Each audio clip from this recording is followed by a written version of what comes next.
Welcome to the Promised Land, a show about Manchester United and part of the 90 Min Podcast Network. Hello, I'm Scott Saunders and I'm joined by Rob Blanchette on a show which is going to be mixed today, Rob, because we've seen Man United's best performance in years.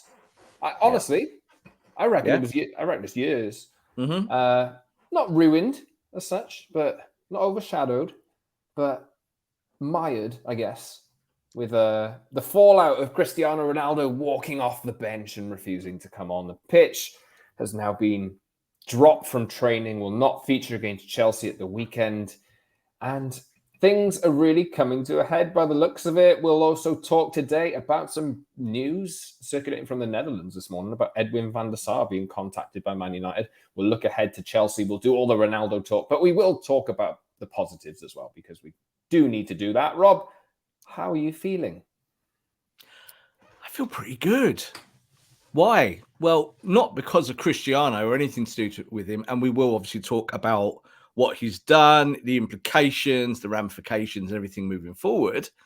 But we saw Manchester United, as you said, right at the top there, probably play their best game of football, certainly since maybe the PSG game, where they went and obviously counter-pressed in Paris and won that match. And that was now a little while ago. So the first signs of Erik ten Hag football, but real like holistic football, like back to front, everything working, cogs moving, wheels moving. And what happens? You win a game of football. So I still feel pretty good and high about that. But of course, we have to talk about CR7 today, at least today, about what has happened and why it happened, and what Erik ten Hag has done and how the club moves forward. Yes, you can subscribe to our show on your usual podcast platforms, Apple, Google, Spotify, etc., and watch this on YouTube twice a week on Tuesdays and Fridays, so please do that. Head over to the channel, hit the like button on this video, leave a comment as well on what you think United should do with Ronaldo, among other things. Subscribe, join the community, and like every video that we've ever done to share it in the community. And follow us on Twitter at _Scott Saunders, at _Rob_B, and at PromiseLandMU for the show. Should we start on the positive part? Since it is technically the earliest thing to happen since we last spoke. They did play really well. Ronaldo walked out on 89 minutes. So should we open with the positives before we get into why not the meat of the show, I guess, because this is the thing that is on the agenda now, and Ronaldo's done it again, hasn't he? But anyway, he did not play against Spurs. But what we did see was, as I touched on at the top of the show, I can't remember Man United playing like that. It was been a while. It was the first time I've seen them play front foot modern football and win convincingly. Front foot modern football, yeah. This is what we've been waiting for, isn't it? And it's not even a case of because we've been, as I've said before, starved of good football, good results, or whatever. It's modern football. Like, wow, running, closing down the space, working as a unit, being one as 11 players on a football pitch. It's the most together we've ever seen Man United in recent memory. And I think it just shows that, again, even though we had a poor result against Newcastle, goalless draw, I was there. It was absolutely eye-bleedingly awful at times. That these boys can do it. And I said after the Spurs game that's that now. That's the bar. You've set that bar, and we're going to hold you to account to that bar every week now. Yeah, we've kind of behind the scenes discussing things around British politics and things being like, what's the standard that we expect as people in this country or whatnot. As Man United fans, that Spurs performance now, that is the bar. And if you drop below it, we're going to hold you to account. But just such an amazing performance to show that Erik ten Hag is really putting everything in place and these players are bought in. Most of them. There was, to be fair, I think everyone played quite well against Spurs in their own way. Maybe Jadon Sancho had an off night. That would be the only one I'd look at. I think so, yeah. But when the rest of your team is playing as well as they did, a player like Jadon Sancho not being up to speed isn't as big an issue. It's something you can look at fixing moving forward. It looks like confidence isn't really there at the moment, and that will be worked on. But things are clicking for the other lot, aren't they? Yes, and you get dragged along like that. So if you've got poor form, you can go back to Carrington, you can work on it, you can do all that stuff, the drills, the technical stuff, the tactics. But you can always carry one in the team, just about, or two at the very most. You can't carry 7, 8, or 9. And that was probably indicative of the Solskjaer period, where I think so many players would have such bad games all together, and then these disasters would roll and unravel themselves in front of you, and you'd be like, is there anyone playing decent football? So I think in the Spurs game, and at times this season already, we've seen where the collective have kind of pushed themselves forwards together. And that's really, really promising, because I still think there are players to come into this football club, both in January and next year, and that will take United to another level. And this is why I've talked about that in a year's time, you should expect a title challenge, or at least somewhere solidified in the top 3, because you can do it if you do all the things in the right order. And it feels like United are doing those things. So who impressed you the most the other night? I mean, Bruno Fernandes got man of the match. We have spoken on this podcast about the Fred Casemiro pivot not working, but that worked a treat the other night. Bruno Fernandes played one of his best games in months. Anthony doing business, putting people on their backsides, which was quite fun and entertaining. Marcus Rashford being told by Thierry Henry to use your head. But he made a difference as well. United wouldn't have created as many chances if Ronaldo had played. Ronaldo might have taken some of those chances, but would he have got those chances in the first place if he was on the pitch? Maybe not. I'm going to shower everyone in compliments. Luke Shaw looks a different player with hair and roll down socks. Diogo Dalot is hit or miss here and there. David De Gea's distribution was much improved. I noticed that. And then you got the centre-back pairing, who are just really nice to watch, aren't they? They're just... Martinez, I think he was in the lead up to the first goal, when Martinez just said, screw this, I'm going for this header, got above Son and won the ball. It led to a goal. And that is the epitome of the attitude that we're seeing, the difference in attitude that we're seeing at the moment. Who stood out for you? Because I've just rambled. Look, Bruno. So again, talking about bars, setting them, etc., etc. I think with Bruno, we know that he's a really good footballer. We know that inside him, and which we came to the football club, what he can do for you in the final third of the pitch. I don't want to take some of the responsibility away from his own performances in recent weeks and months, but we'll keep saying it, and it's pertinent today. Cristiano Ronaldo doesn't really help Bruno Fernandes, and Bruno Fernandes doesn't really help Ronaldo. So you end up hitting a brick wall, and then you lose games and don't score goals. And then everyone says, well, why am Man United not scoring goals? Like, it's pretty obvious why. So the other night, just saying there, everyone deserved their plaudits. I think when you kind of look at the way the game kind of unfolded from the opening moments. But for me, Marcus Rashford gives you something different in that forward line. You're correct. Ronaldo finishes those chances, but Ronaldo doesn't get those chances. Not today's Ronaldo. He's not running channels. He's not running beyond. He's not doing that work. He's not doing all the kind of balanced work that you need. So overall, happy with how the whole team played. But I think with Bruno Fernandes, I think you saw with his goal and the way that he was putting himself about, that he's much more comfortable with someone like Rashford up top. And hopefully, of course, Martial when he comes back. Yeah, Bruno Fernandes, player of the match performance. And one thing I noticed with his lovely stroke of a finish was that it was a nice side foot guided shot into the corner, rather than the absolute leathering he's tended to give other shots over the last few weeks, which has flown over the bar. So, there was a lot of talk about Bruno Fernandes and his lack of goals. Ten Hag was asked about it, and he was asked about it in the lead up to the game, and he answered the critics, which have been growing. But, I think this is as you say, Rob, this is the blueprint. This is the template that they need to follow. I saw that they ran as a team 20 kilometers further than the Brentford game. If that doesn't tell you the attitude's changed and something has changed, what does?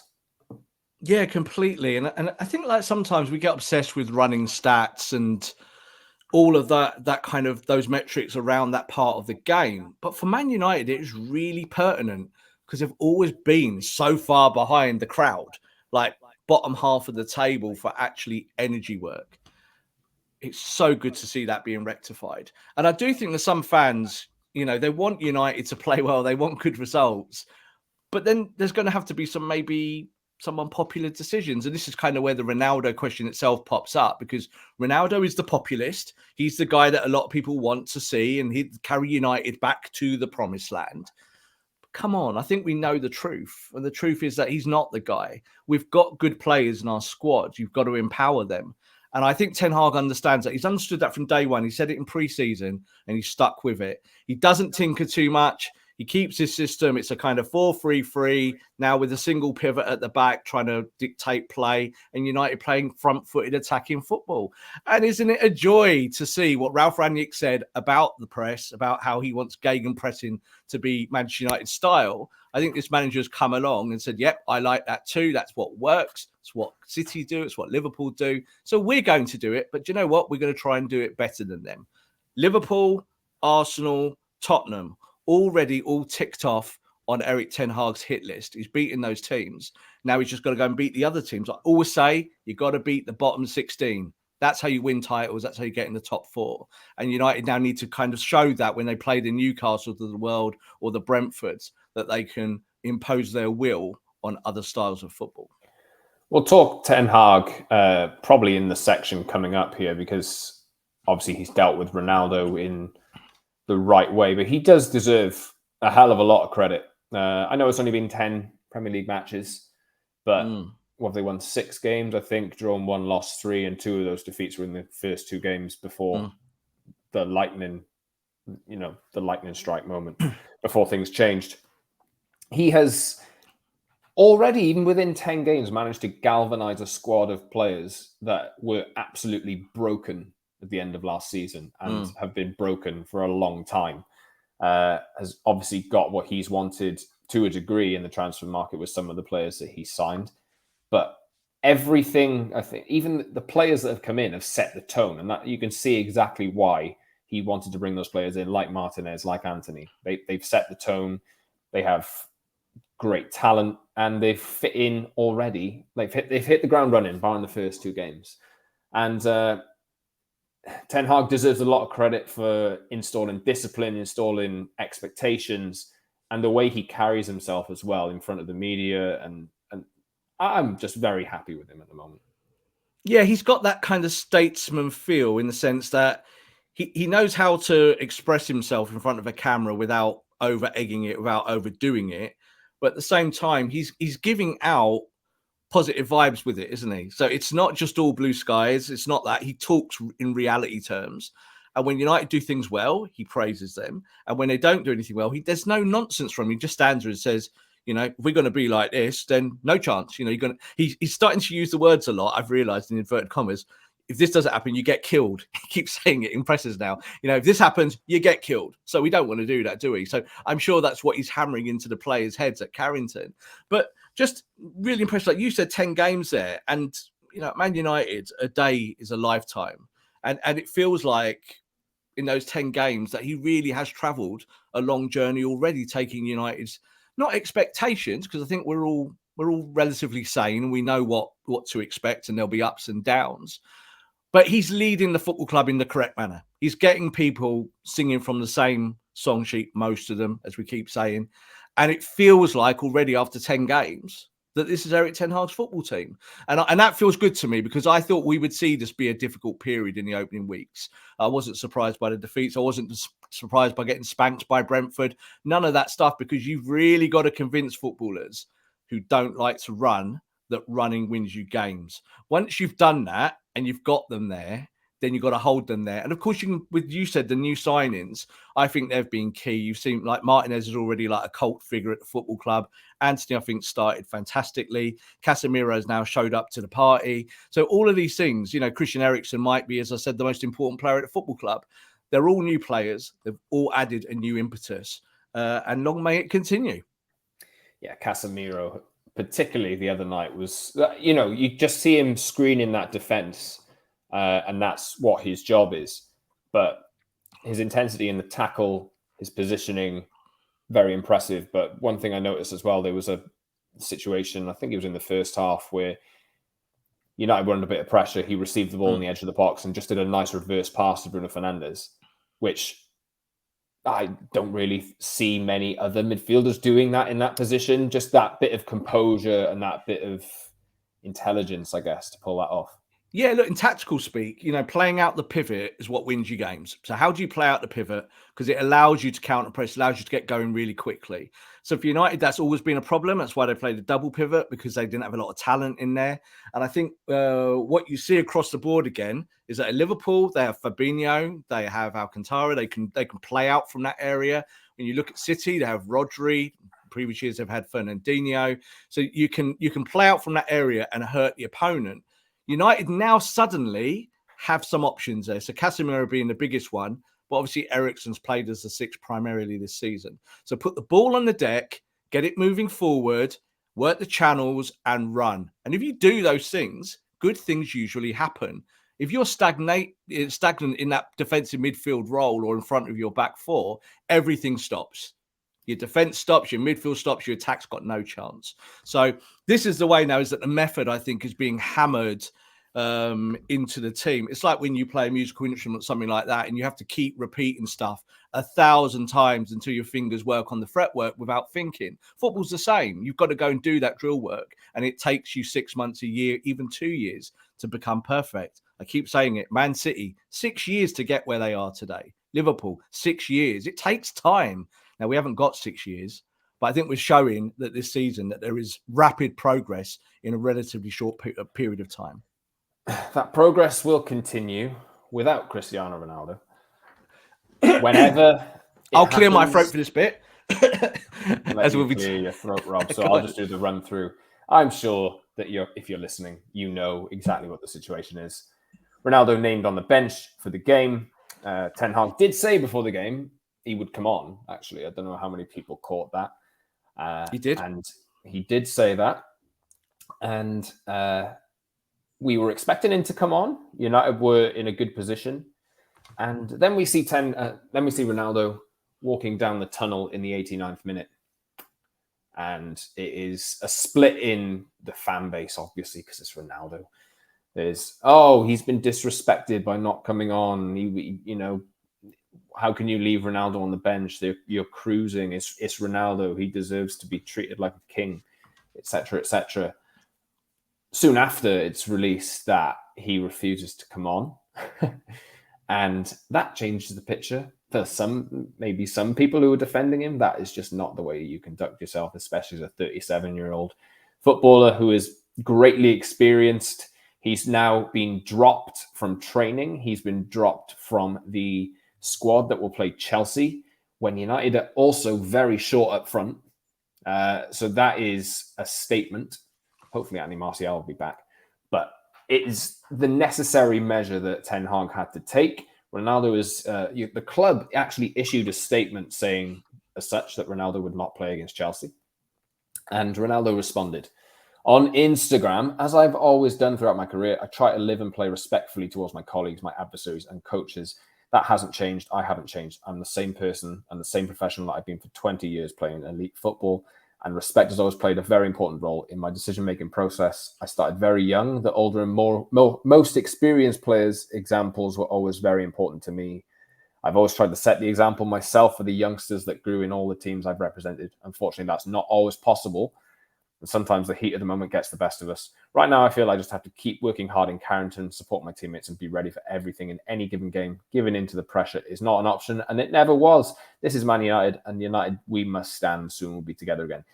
He did not stand with Man United on Wednesday night. He did not apologise for walking down the tunnel. What now? Goodbye, Cristiano. That's what's now. So that statement that he made me more angry than seeing him walk down the tunnel. It really did. Because as you said, that statement is me, Man United, bye. That's that. Ultimately, it doesn't matter who the player is. And this is, you've got to have this kind of almost democratic view of what you expect footballers to do. The one thing you never do is walk off before the final whistle, no matter what. And the one thing you never do is refuse to come on when you're on the bench. I don't care who you are. So there was some real Man United muppetry going on, on social media around, watch our poor Ronaldo, like he must be really upset that he didn't get his move a few months ago. And, we support you, Cristiano. No. Cristiano Ronaldo does not help you win football matches. That's obvious. Cristiano Ronaldo does not help the camp. So to say all of that, when what we were talking about the photo, weren't we, a couple of weeks ago, of him with his 700, look, here we are with the team at Carrington. Aren't we all one celebrating Cristiano's achievement? No, that's not how it's going to work. So very pleased with Erik ten Hag's swift action. I like the United statement as well, because that was no waffle. That was like 6 lines. And I almost had to go back over the press release. It was like, is that it? They've literally just put, he's not playing for us now. That was it. It's like, oh, good. They've just been very swift about it. Whereas Ronaldo just gave a big waffly response that clearly wasn't written by his advisors or his social media team. That was a kind of, I'm on the couch and I better tell something to the fans that I love them and all of this rubbish. So disappointed in him, but not surprised, because this is what he is and who he is. So Cristiano deserves to go on and play his football somewhere else. He'll always have that fan support. He's an icon. We will always remember him at Manchester United, but it is over. It's finished. And it was finished in pre-season when he didn't turn up. It's finished now. He doesn't want to play for the team. He's already walked out of the one pre-season match that he had where he was on the bench and said, I was allowed to go and all this rubbish. Just sit on the bench, mate. Just sit there and smile and clap when your team scores and wins. United just played their best game for a very long time. And he just evidently does not care, does he? So absolutely no sympathy towards Cristiano. And it's just a good point, I think, for Ten Hag, because Ten Hag doesn't want him in his team anyway, because he doesn't run. So, what are you going to do? The good thing is now is that there's no doubt that the Glazers have a big say in all of this in terms of the finances and Ronaldo selling shirts. It's easy, isn't it, to go to your owners and say, this guy doesn't even want to turn up. He's just embarrassed you on global television by walking down the tunnel and stealing the show like some WWE wrestler at WrestleMania. That's not what we are. We're not that kind of soap opera. We don't want to be that. But that's what players like Ronaldo make you. So move him on. I don't care who plays up top in that case then, Scott. Play Luke Shaw up there. Don't play Ronaldo. He does not deserve to get back in this team. And I think that should be the end of it. How do they go about doing that? Because obviously, I think there's 4 games left before the World Cup in the league. Obviously, he's on a massive wedge of money. He couldn't get out in the summer because his wage demands were too high. Yeah. There was some interest from some clubs, but not enough and not serious enough for anything to come about. Yeah. There's suggestions circulating that United could come to an agreement to release him on a free transfer. Yeah. I'm seeing links to Inter Miami this morning, Major League Soccer, which is a potential option for him. There's always that option. He had that big offer in the summer as well, didn't he? Yeah. I guess what now? Because United, we're in October, so they can't exactly sell him right now. Do they just send him? I think I tweeted, send him on holiday and let him prepare for the World Cup and then get rid of him at the first opportunity that you can. There is no way. I thought there's some point in 2023 that he would end up leaving. I now think that he will be gone maybe before the end of the year. You'd think, or maybe at the start of January. Yeah, I wouldn't be surprised if behind the scenes that negotiations have started to terminate his contract. So if you're going to terminate a contract legally, that's difficult in the sense that it's usually done in the face of either something like gross misconduct or something along those lines. So you've got a legal standing to let the player off his deal and you don't pay anything to him. Now, let's be honest, Cristiano doesn't want to be at the football club. I think that statement that he put out on Instagram was a little bit of tracking that back, like, actually, yeah, I do get paid £500,000 a week. That's true, isn't it? And I do play for Man United. I probably shouldn't have walked off. And that's what he was kind of saying, wasn't it? So I think that United would like him off the books because he doesn't help you. But overall, like you just said, Inter Miami, MLS probably suits him. He needs to go where he's the biggest fish in the pond, doesn't he? And at Man United, he's still the biggest fish, but he does not help you win. So terminate that deal. I think that's the right way to do it. Get him off the books and stop this now. Because like you just said there, if you send him on holiday and let him prepare for the World Cup, you're going to get 3 social media posts a day of him working out at home like Rocky, you know, in the Siberian backwaters, going, look at me getting ready for the World Cup. And he will probably score goals at the World Cup for Portugal. And everyone will say, Man United, aren't you mad letting this guy go? Because that's how it work. So what you need to do is just cut your losses. Get him out of the football club. And you're talking about forwards. Go and play Charlie McNeil. Go and blood some youngsters. I don't care. Just play your system, work on your system, and let the team do the work. 4-3-3 is working for Man United, but Cristiano Ronaldo does not work in that 4-3-3. So I think you've still got options. Yeah, you've got injuries. You've got questions. But you can play a false 9. You can play different types of lineups. And I think you're okay. And I think Ten Hag feels that. I don't think he feels threatened by the fact that losing Cristiano Ronaldo could lose Man United places in the Premier League. I don't think at all. I don't think it will influence where United come at the end of the season. I was curiously thinking about why it happened on this night. You know, obviously he didn't come on, but thinking Ronaldo has just seen in front of his eyes a convincing example that he is not needed. And the team is best off without him. Maybe that was a realization to him. And that's why he reacted in that way. We'll see. I mean, that's just me speculating. That's my opinion. And also, Ten Hag's won, hasn't he? I think this is just a big, huge, significant statement. And I even said this to you like before we started recording. Is this the sign that the club has changed? Because maybe, obviously, there's people still in the club and making decisions at the top that, you know, have not proven themselves or have been making bad decisions for years. Yeah. And that hasn't changed. But this is a signifier to me that the player power era is over. It has been a player power era since Ed Woodward took charge.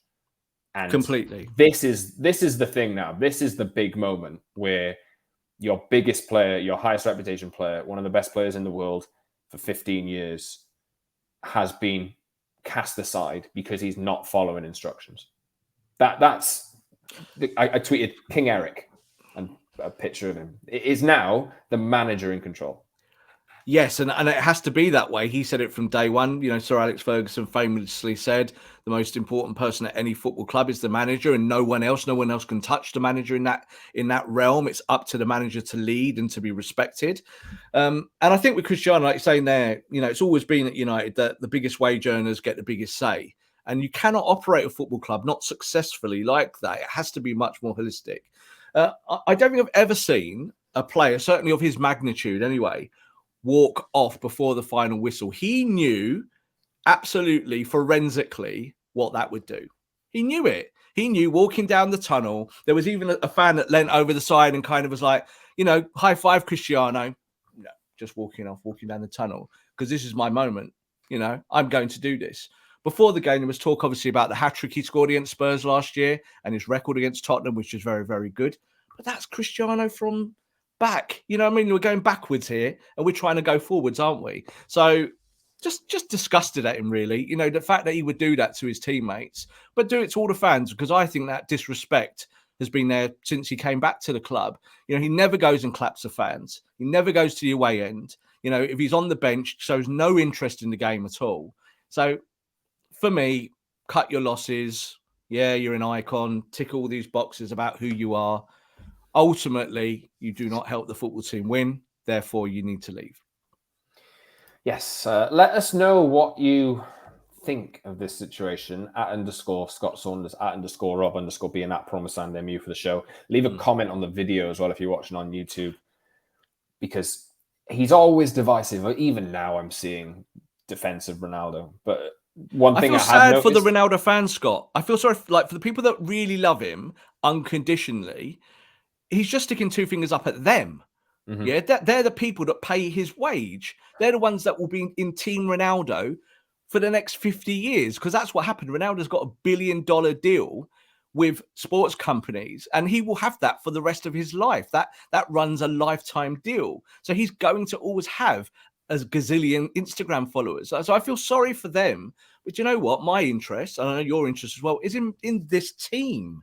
Yeah, I'm not interested in individuals. I want the team to win. So Cristiano hurts that. So you move him on. So a sad situation, but I just think it's sad for the fans that actually really love him. For me, if he goes, I'm all right. I'm just like, I support Man United. I don't support Cristiano Ronaldo. And I think there's a lot of fans out there that are really hurt by this. You can see on social media, but you're right. They're trying to defend the indefensible, aren't they?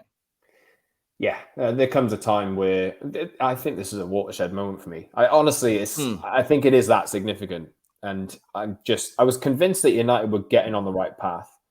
Obviously, like I say, it's only been 10 games, and United fans have had it leveled at them over the years that, United are back and all this kind of business, false dawns and all this.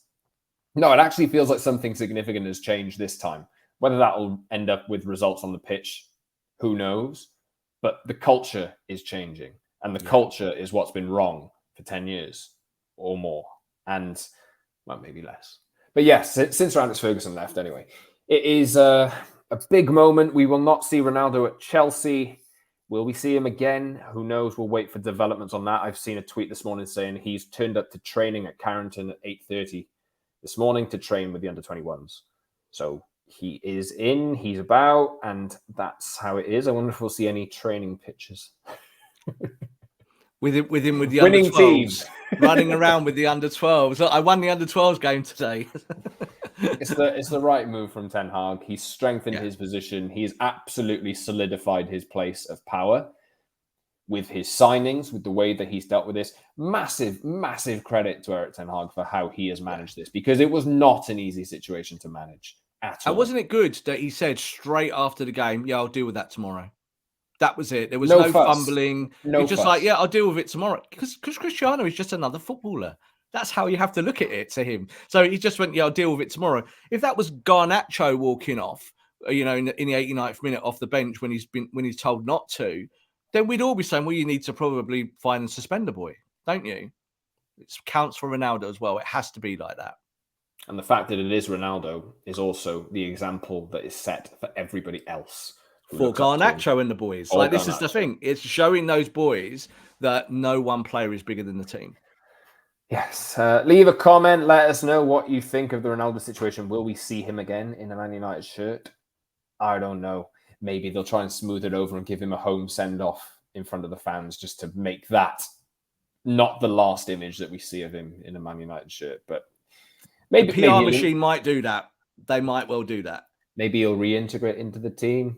We'll never know. But we will know. We'll know in the next few weeks. But I don't know how they'll act. But we will see in the next few weeks. We better move on, Rob, anyway, because we've got a couple more sections to cover. United play Chelsea at the weekend. We'll talk about that in a second. But there are suggestions this morning coming out of the Netherlands that Man United have reportedly contacted Edwin van der Sar over a return to the club as director of football. Now, chief executive at Ajax, we talk about Erik Ten Hag's power. We talk about Erik Ten Hag's signings. We talk about Erik Ten Hag's way. And this is something that you'd think he wants. Van der Sar is obviously a Man United legend, has won the Champions League with them, played with them for a number of years during the 2000s. And it's suggested by a Dutch source that he was contacted last week. And it's not the first time that he's been approached either. Now, this is speculation at this stage. We'll wait to confirm what's happened here and what is happening. But what do you make of this? This is encouraging. Yeah, we used the word modernisation, didn't we, at the top of the show? And I also said before we were recording, when we were discussing this breaking news, that kind of Murto's gone a little bit quiet in the background. So still obviously gets wheeled out for the odd statement here and there, but visually not really seeing him about the place. And just generally kind of the disconnection between, the director of footballship and the team. It's all very much Erik Ten Hag focused at the moment. What does Erik want? Well, one thing Erik would want is Edwin van der Sar. Gets on very well with him. The whole point of whether Van der Sar can come to Man United as some kind of director of football, I think that's still up in the air. I don't know where that fits in immediately unless you lose Murto. But also, Edwin van der Sar is the CEO at Ajax, which, we've already got a CEO, so it's not, so he's not coming to do a like-for-like role, and he's unproven as a director of football. But I think it does show a willingness behind the scenes to restructure. We know that this is what United want to do, even though they do it very slowly, and due diligence just turns into kind of some bored approach of how they try to do stuff. It's very incredibly slow, like a snail's pace. But I think Van der Sar as well will fit into the culture of what United are trying to do and what Erik ten Hag wants in terms of his own support system. We don't really know how Murto and Ten Hag work together. Doesn't really, no evidence or ideas there. He got his signings over the line and whatnot, but maybe not all of them. I think someone like Ten Hag would also be a visual figure at Man United. Obviously, an ex-United legend, a Champions League winner, someone who can talk the talk and actually have that reputation there in front of him.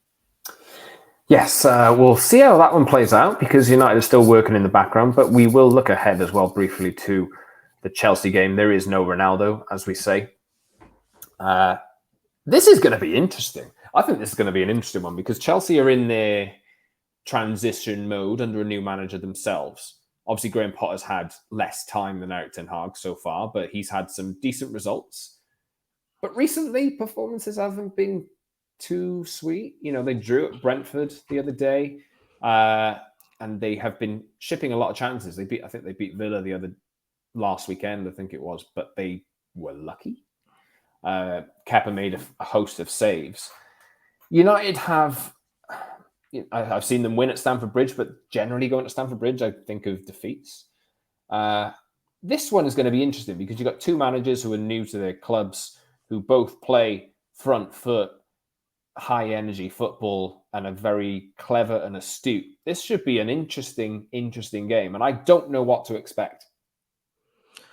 What I expect is that Man United will play on the counter press. So you're going to go and play a Potter team. You know what Potter does. He has been trying to change stuff week to week on the fly. Like, you've seen him try several different tactics that are not particularly very Chelsea. But they're going in that direction. I really like Potter as a manager. I think that Ten Hag will look at this Chelsea team and he'll feel they're prime for the picking.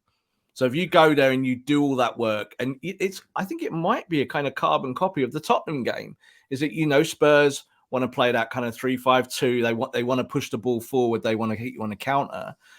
Chelsea are kind of going that way, certainly with Raheem Sterling being their main protagonist in the front line now. They're looking to get quick transition. So I think United will do that. I don't think we'll see a lot of changes. I would not be surprised if even Eriksen sits on the bench for another week and that he's used in that format. But I think you're going to see United now play this 4-3-3 week after week after week. And again, like we keep saying it on this show, feel pretty good about it. Again, the Newcastle game let us down, and then you had the Tottenham game and it felt like you were back where you thought you were. So a good challenge, a good task for Man United, because I don't think they have a problem against the bigger teams. I think the bigger teams, they get themselves up, they can do it. As I said, that hit list, Tottenham, Arsenal, Liverpool, they've beat there. They'd love to add Chelsea to that, wouldn't they? And it feels like the team is ticking now, that they're doing the right things on and off the ball. Can we say we expect to win? I don't think we can say that yet, but we can expect a good performance. And that's what I'm looking for week to week now, is to see that they come away from Stamford Bridge and we go, yeah, they still did all the good stuff, whether the result was positive or negative. It's the second time Erik ten Hag will have faced Graham Potter this season as well. Obviously, Brighton came to Old Trafford on the opening day, and effectively schooled United. You'd think, obviously the personnel are different, and Potter's still discovering it himself, but that's one experience that he should benefit from. Completely. And the thing is, Potter's a coach of varying degrees of his tactics, what he does. But he also has a philosophy. So you've got to kind of work within that when you're trying to attack him and when you're trying to hurt his football teams. And you see that Brighton, for maybe the last couple of years, have become really difficult to do that. Like every week, they're so well schooled. The difference is that Chelsea are not well schooled. Not yet. So I'm sure he'll get there with this team, because I think they've still got very good players and they've made big investments in that football club. But United have got to show that their project is the project going forward more. Like, you've got to go to a Chelsea and say, yeah, you are good. You've got good players, but look at us. Tonight is going to be about us, not about you. We're going to show you what we can do. And that's where it has to be like that for Man United week to week to week now. United need to be the star of the football show again, Scott. They can't be the soap opera. They have to be the ones that turn up in town and everyone quivers. And that's what Ten Hag has to formulate this year, is that people get afraid of United again. So you could get a Stamford Bridge, good performance. If you get a victory, another 3 points, kind of pushes you where you want to be in the table and sets you up before this Christmas World Cup. So that's the other side of this now, is to win these games this side of the World Cup, where you can then let everyone go off to international football and say, we're here in the table, we feel good about ourselves, and we'll go again once the tournament's finished. Not been an easy run for them either, the Chelsea game, and there's West Ham coming up soon at Old Trafford as well. So the position's pretty good, isn't it? Because this is what I mean. When you look at the table, we don't expect United to be leading the table. We really don't. We don't expect a title challenge. We don't expect any of that stuff this year at all. But United, I think when you look at it, the one disappointment, I think, in all the stats is the goal difference. So the goal difference is horrible. And 0. it's horrible. Yeah. It's horrible, and it's horrible for a reason. And that is because, like, you've started to get clean sheets, you've started to close teams down, you're getting those things, but you haven't been scoring. So now that's the next trick, isn't it? Get Bruno Fernandes back to being the Bruno who can put 15 or 20 goals in the net in a season. And suddenly your goal difference is going to look very different. And also United need to go out by a strike in January, probably, but at the very latest next summer. You've just got to find someone that puts the ball in the net and gives you that top-end function of pressing and scoring goals. I think we'll wrap it, Rob. Any final thoughts from today's show? Obviously, quite a significant week, actually, as it's turned out. Yeah, I just think that I'm keeping my head in the football. So we have to talk about Ronaldo in this world, because he's Ronaldo and what happened. But I think we've all made ourselves crystal clear on that in terms of who he is and what he does. The football was really good. We're going to stick with that one. And we want to talk about football, don't we, Scott? Like, we've said this in weeks and months gone by. We do football shows. We want to actually talk about the game. We don't want to talk about the soap operas around the game, even though that some fans do want to talk about those things as well. So we will discuss them. But just very happy of what we saw on the football pitch against Spurs. A motivated team, a real Man United team, dare I say it. A team that looks worthy of the badge. Long may it continue, like I said, and viva Erik ten Hag. Great sign off for the show. I'll just tell you again that please subscribe on all your major podcast platforms, Apple, Google, Spotify, and the likes, and on YouTube twice a week as well, Tuesdays and Fridays. You can see our show pop up. Hit the like button on today's video and every video that we've done before. Subscribe to the show. If you haven't already, join the community and leave a comment. There's plenty to talk about today. So please do leave a comment. Head over there and say what you think about Cristiano Ronaldo, Edwin van der Sar, Tottenham performance, Chelsea coming up as well. Get across to YouTube and follow us on Twitter @_Scott Saunders, @_Rob_B. And I promise I'm MU for the show. Rob, thank you very much. We will catch you next week for another Promised Land.